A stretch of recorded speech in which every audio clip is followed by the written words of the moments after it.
Hello friends, Om Sairam. सर्वांना भोगीच्या आणि मकर संक्रांतीच्या ॲडव्हान्समध्ये शुभेच्छा. आणि काल आलेल्या आपल्या व्हिडिओला दिलेल्या प्रेमासाठी खूप खूप मनापासून धन्यवाद. चला तर आज मी तुमच्यासाठी घेऊन आलेले आहे भोगीच्या भाजीची रेसिपी. ही भाजी जनरली सर्वांनाच येते, पण जसा भाग बदलतो तशी भाजीची पद्धतही बदलते. भाजीची तयारी करूयात आपण. भाजलेला कांदा परत तेलात भाजून घेऊया. खोबरं, तीळ, तांदूळ, शेंगदाणे आणि गरम मसाला पण घेऊयात आपण आणि चांगलं भाजून घेऊयात सगळं. त्यानंतर त्याला मिक्सरला लावून घ्यायचे आणि चांगलं भाजल्यानंतर ते मिक्सरमधून काढून घेतलं.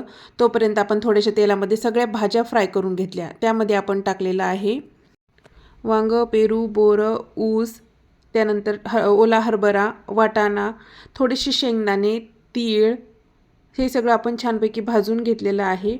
आणि मस्त असं थोडंसं तेलामध्ये जिरं आणि मोहरी तडतडून घेतली. त्यानंतर मसाला जो ओला मसाला काढला होता आपण तो छानपैकी फ्राय करून घेतला. त्यानंतर त्याच्यामध्ये लाल तिखट आणि काळा घरचा मसाला टाकलेला आहे. त्यानंतर त्या फ्राय केलेल्या भाज्या टाकल्या, छान हलवून घेतल्या. नंतर आपण त्यात पाणी ॲड केलं आणि मस्त शिजू दिले. आणि मी लास्टला ना थोडासा गूळ आणि मीठ ॲड केलं आणि छान शिजवून घेतली भाजी. मस्त चमचमीत तयार झाली. चला तर एन्जॉय करा आणि सबस्क्राईब करा आपल्या चॅनलला.